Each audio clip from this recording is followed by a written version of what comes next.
Everyone আসসালামু আলাইকুম। কেমন আছেন সবাই? আশা করি ভালো আছেন। আমি আল্লাহর রহমতে অনেকটাই ভালো আছি। দেখুন ফাইনালি পরিবার নিয়ে চলে আসলাম নাহার গার্ডেন গোসল করতে। অনেক দিন ধরে ভাবছিলাম নাহার গার্ডেন গোসল করতে যাব। টিকটকে অনেকবারই নাহার গার্ডেনের ভিডিও দেখেছি। টিকটকে প্রায় এই নাহার গার্ডেন ভাইরাল। তো ভাবলাম এই ভাইরাল জায়গাটিতে আমরা একটু ঘুরে আসি। তো এই ভিডিওটা ছিল ঈদের একদিন পরে, কিন্তু সময়ের অভাবের কারণে ভিডিওটা আপলোড দিতে পারি নাই। ঈদের পরের দিনই বাড়িতে মেহমান ছিল, এজন্য ভিডিওটা মেক করতে পারি নাই। যাই হোক, এখানে ঢোকার জন্য কিন্তু টিকিট কাটতে হয়। বাচ্চাদের টিকিট লাগে না, বড়দের টিকিট কাটতে হয়। এক একজনের 30 টাকা করে লাগে টিকিট কাটতে, কিন্তু বাচ্চাদের গোসল করাইতে কিন্তু টাকা লাগে 100 করে। আমরা সেটা বুঝতে পারি নাই, প্রথমে ভুল করে বাচ্চাদেরকে পানিতে নামাই দিয়েছিলাম।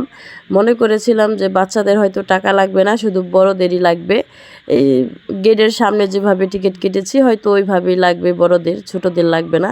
পরে যখন সব বাচ্চাদের গোসল করাইতে নামাইছি তখন আর কি শুনি যে না, বাচ্চাদেরও টাকা দিতে হবে, পানিতে নামলে নাকি টাকা দিতে হয়। তো যারা আমার ভিডিও দেখবেন, যারা এখনও যান নাই, তারা কিন্তু এই জিনিসটা ভেবেচিন্তে করবেন। কারণ অনেকে আছে বাচ্চাদের, আমার কাছে মনে হয় বাচ্চাদের টাকাটা একটু বেশি নিয়ে ফেলে। কারণ বাচ্চাদের টাকা না নিলেই ভালো হয়। বড়দের কাছ থেকে তো টাকা নিচ্ছেই, আর ওরা তো ছোটো পোলাপান। যাই হোক, এক কেটে পিচ্ছি দেখতে পারছেন আমার ছোট ছেলে, মাত্র 4 বছর। আমার মেজো জায়ের মেয়ে ছোট, 4 বছর। ওদেরও টাকা দিতে হয়েছে। যাই হোক, আমরা প্রথমে বুঝতে পারি নাই। আর এইখানে দেখুন এই ভিউটা অনেক ভালো লাগছিল। আমি এখান দিয়ে যাচ্ছিলাম আর ভিডিও করতেছিলাম। ভিডিওটা অনেক সুন্দর হয়েছে। যাই হোক, অনেক ভালো লেগেছে। আর আমরা ভাবছি আমরা আরও একদিন যাব, কারণ আমরা যেদিন গিয়েছিলাম পুরোপুরি প্রিপারেশন নিয়ে যাইতে পারি নাই। ভাবছি আবার যদি যাই, বাসায় থেকে রান্নাবান্না করে এরপরে নিয়ে যাব, ওখানে ঘুরবো, গোসল করব, খাওয়া দাওয়া করব, এরপরে বাসায় আসব। কারণ এখানে আমরা যে সময় এসেছিলাম একদম সন্ধ্যা হওয়ার কিছুক্ষণ আগে, আমরা পানিতে নামার পরেই কিন্তু সন্ধ্যা হয়ে গিয়েছিল। আর এখানে আসার পরে দেখি প্রচুর মানুষ, আর সুইমিং পুলটা খুবই ছোটো হয়ে গেছে। মানুষজনের অনেক মানুষের তুলনায় সুইমিং পুলটা ছোটো হয়ে গেছে, আর একটু বড় হলে ভালো হয়। যাই হোক, আসার পরে দেখি যেভাবে সবাই ইয়াং বয়সের ছেলেরা গোসল করছে, তো আমরা একটু পরে নেমেছি। তখন যখন ওরা উঠে গেছে পানি থেকে, তখনই কিন্তু আমাদের বাড়ির সবাই আমরা এক এক করে নেমেছি। তো এখন আমরা একটু দাঁড়িয়ে একটু ভিডিও করতেছিলাম। আর এখানে এসে আমার মামা শ্বশুর গোসল করে কিছুদিন পরে এসেই। আমার মামা শ্বশুর টিকটকে ভাইরাল হয়ে গেছে এখানে গোসল করে।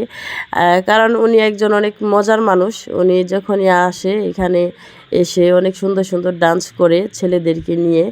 আর ইয়াং বয়সের ছেলেরা আমার মামা শ্বশুরকে পেলেও খুব খুশি হয়, ওরাও ওনার সাথে তাল মিলিয়ে ডান্স করে টিকটক বানায়, এরপরে টিকটকে ভাইরাল করে সেই ভিডিও। তো আমরা আজকে আমার মামা শ্বশুরকে ফোন দিয়েছি যে মামা আসেন, আমরা ঘুরতে এসেছি, আপনিও আসেন। কারণ এখানে গোসল করতে ওরকম যদি একজন মজার মানুষ থাকে তাহলে কিন্তু গোসল করাটাও জমে যাবে, এই জন্য। তো আমরা অপেক্ষা করতেছিলাম আমার মামা শ্বশুরের জন্য, সে রাস্তায় আছে, এজন্য আমরা এখানে একটু বসে আছি বাচ্চাদের নিয়ে। আর অপেক্ষায় রয়েছি যে দেখি ছেলেগুলা উঠে কিনা পানি থেকে, ওরা উঠে গেলেই আমরা নামবো। আর এদিকে দেখুন এই যে আমাদের বাড়ির ছোট বুড়ি যেখানে যায় সেখানে নাচ করে, গান শুনলেই ওর নাচ চলে আসে। আর এখানে অনেক সুন্দর সুন্দর গান চালানো হয়। তো গানগুলি আমি একটু রিমুভ করে দিয়েছি, কারণ গান যদি ভিডিওতে থাকে তাহলে আবার কপিরাইট চলে আসবে। কারণ আমি মিউজিকের লাইসেন্স পাই নাই, এজন্য গানের কোনো কিছু আপলোড দিতে পারি না, দিলে এমনিতেই কপিরাইট ধরিয়ে দেয়। যাই হোক, এই জন্য আমি গানগুলাকে, সুন্দর সুন্দর গানগুলাকে রিমুভ করে দিয়েছি। আর এখানে বসে আছি আর ভিডিও করছি আপনাদের জন্য, যে ভাবছি আপনাদের সাথে এই নাহার গার্ডেনের পুরো ভিডিওটা শেয়ার করব, এই জন্য বসে বসে ভিডিও করছি। আর মামা শ্বশুরের অপেক্ষায় আছি যে সে কখন আসবে। আর এদিকে দেখুন কত মানুষ ভিড় করছে, সবাই ভিডিও বানাচ্ছে। এখানে গোসল করে, যেই এসে গোসল করে সেই টিকটকে ভাইরাল হয়ে যায়। কারণ চারিদিকে মানুষ সবাই মোবাইল দিয়ে ভিডিও করে। আর এখন বর্তমান সময়ে সবাই কম বেশি টিকটক করে, ফেসবুক চালায়, ইউটিউব চ্যানেল আছে। তো যে যেটাই করে সেখানেই ভাইরাল করে দেয় ভিডিও করে নিয়ে। বেশিরভাগ ওই নাহার গার্ডেন টিকটকে ভাইরাল হয়ে যাচ্ছে। তো এদিকে দেখুন আমাদের বাচ্চাগুলো আমরা নামাই দিছি সবাই, ওইখানে সবাই গোসল করছে। তো তখনও কিন্তু আমরা জানি না যে বাচ্চাদের জন্য টাকা দিতে হয়, ওরা কিন্তু গোসলই করছে। তো লাস্ট পর্যায়ে এসে যখন আমরা বড় মানুষেরা নামতে গেছি তখনই আমার বাসুরে টাকা দিতে গেছে। ওই সময়টাতে আর কি আমরা বুঝতে পেরেছি যে না, ছোটোদেরও টাকা লাগে।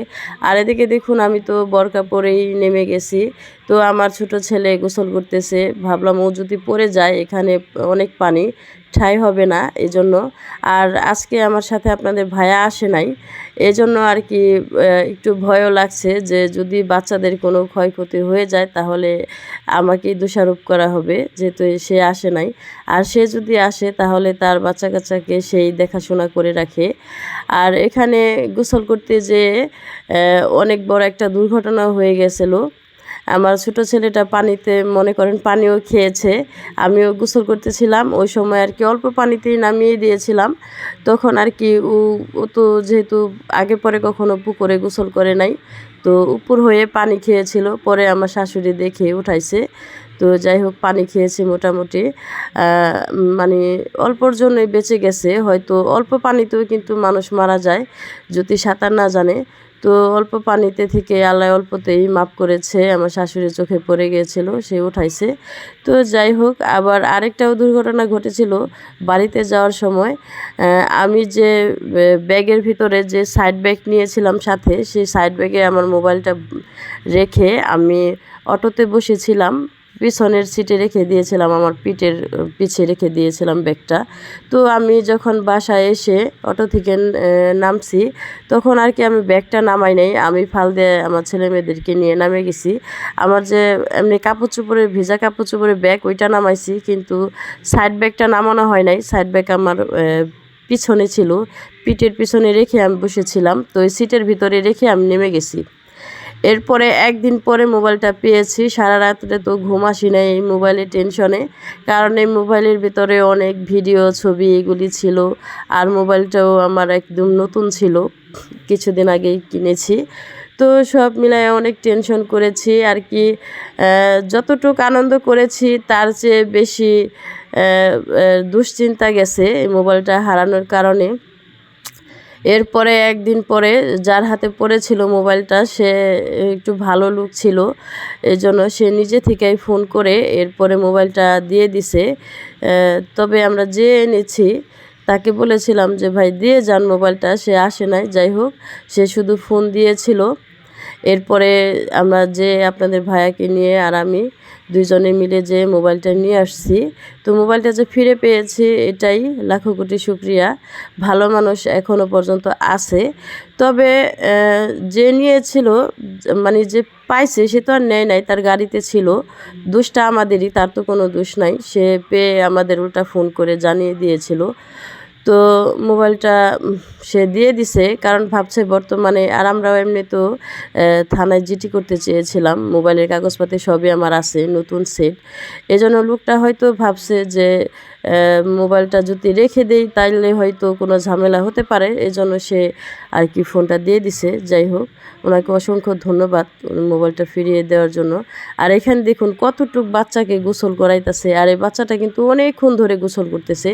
আমরা যখন আসছি তখন থেকেই দেখতেছি ওই বাচ্চাটা গোসল করতেছে। তো আমার শাশুড়ি শুধু বলতেছে যে এই বাচ্চাটাকে এতক্ষণ গোসল করাইতেছে, ঠান্ডা লাগবে না, ওর জ্বর আসবে না। আর এইখানে দেখুন এই যে চলে আসছে আমার মামা শ্বশুর, তিনি কিন্তু ভাইরাল মানুষ, টিকটকে খুবই ভাইরাল। তো ওনাকে ফোন করে এনেছি, তো সে তো পানি দেখে এমনিতেই ঝাঁপ দিয়ে পড়লো। এরপরে দেখুন সাঁতার কেটে এই পারে চলে আসছে। আর এখনই এসেই মনে করেন ডান্স করে পুরা সুইমিং পুল মানে মাথায় তুলবে। সে এখানে আসলেই এই জায়গাটা জমে যায়, এর আগে কিন্তু জমে না।